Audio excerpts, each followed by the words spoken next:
Okay. Like I want to see 7 games. Like every series that don't got my team in it, let me go ahead and see 7 games. Let's see what y'all got.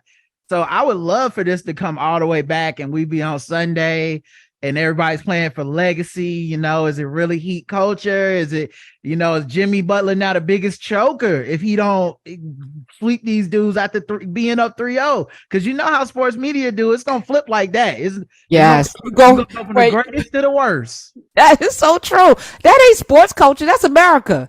True. I want to see it though. And I want to see because a lot of people turned on the Celtics. Everybody's talking about how they too young. They need to fire their coach, even though he's only been there for a year. Like it was getting bad for them. And now I just wanted to get a little more zesty. Let's go to game 7. So I'm rooting for game 7.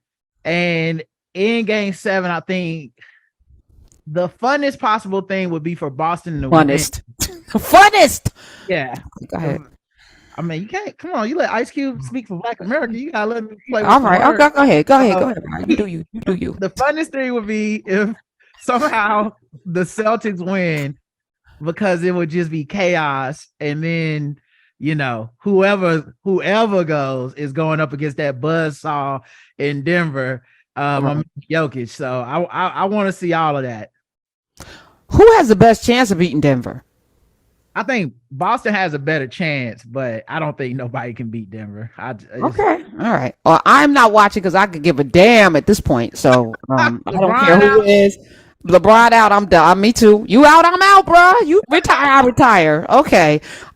Speaking of that, and what do you think zesty means? Because I maybe it's generational. Because zesty means something different to me. I don't know what zesty to me means spicy. Okay.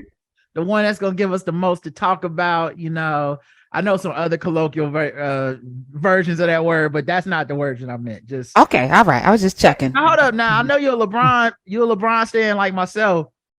But you say you aren't even watching the finals. If he retired next year, you done watching NBA or what? Probably. I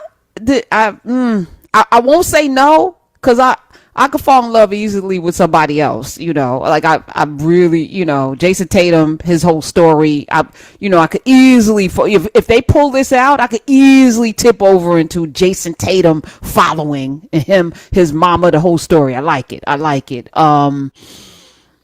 I can't see LeBron retiring, so let me just say that. I don't think that's happening, especially if Kyrie Irving comes to play, which it looks like he might. I don't know why he left anyway. I'm glad he's found the Lord, whatever he's found, Yahweh, wherever he's gone. He's elevated himself as a human being, and that's what we just wait on that. You wait on adults to adult. Things happen in maturity. I'm happy to see it. Speaking of that, I have so many things to talk to you about today, Roderick. Before I get to Sean King, Scottie Pippen, since we're on basketball, because I want to try to give a story, Okay. I don't know if it's the yak that he's been drinking. I don't know if he's incurred some CTEs on the court. Maybe he's been elbowed many, many times. Or maybe this is how he's always felt, and maybe after that last dance, Scotty is petty. But, if you're like me, you ain't got to get petty if you stay petty, So, like, I ain't got to get petty. So this is a surprise, right? So nobody would be surprised if this behavior came from me. 'Cause I stay petty.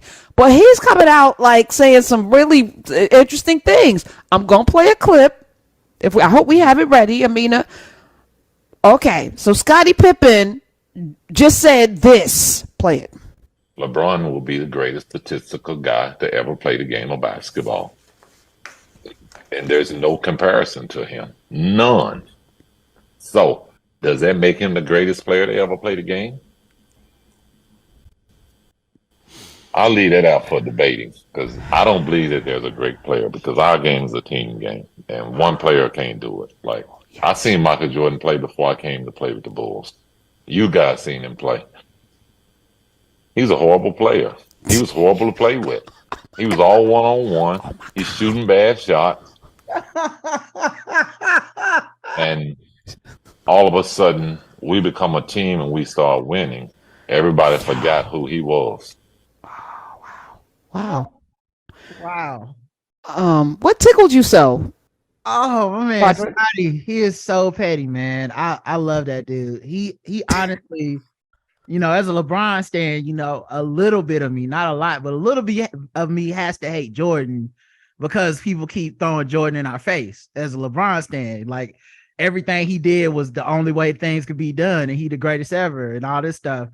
So every time I hear Scotty hating on Mike, I do smile a little bit because I'll be like, good. Now you know what it feels like. Because it could be any player that's ever played with LeBron. If they say they got any problem with LeBron, they can't wait to throw it in everybody's face. Oh, look at this. J.R. Smith said it's hard to play with LeBron. Right. Scottie Pippen is You arguably, know.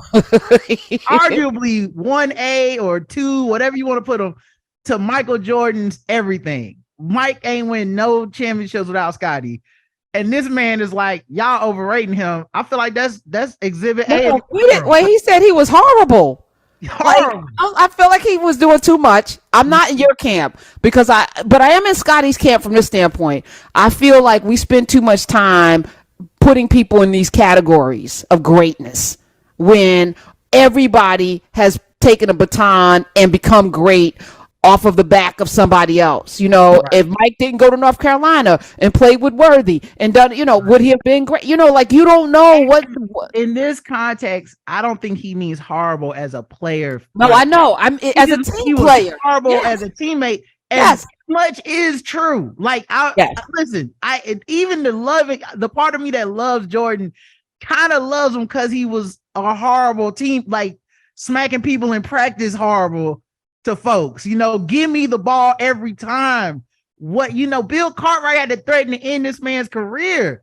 He's not a good guy. That's not why I liked him. I liked him because he wasn't a good guy, Right. Yeah. There was an era of villainy that you wanted somebody to have. I wish you would energy, which LeBron doesn't seem to have. So, the people that seem to criticize LeBron the most, they criticize. And I was a LeBron hater for a long time.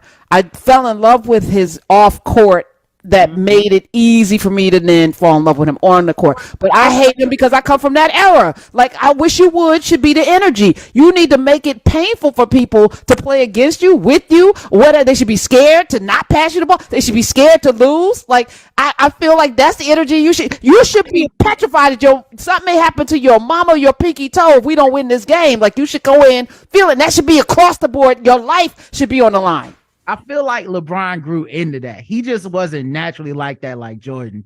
Like when we watched him score every point in overtime and in the fourth quarter against the Pistons, that's when I saw the dog was in him. Like before that, I was like, I used to say he was too nice. Like I used to be a Kobe guy, and I'd be like, man, if LeBron had that dog in him, I would love that dude. But he be taking pictures, they be doing little dances. I'm like, man, get out there and scare them fools. And he started doing it. So he got some hits now. He the one that ended the Celtics run with that bank shot like 3 or 4 years ago.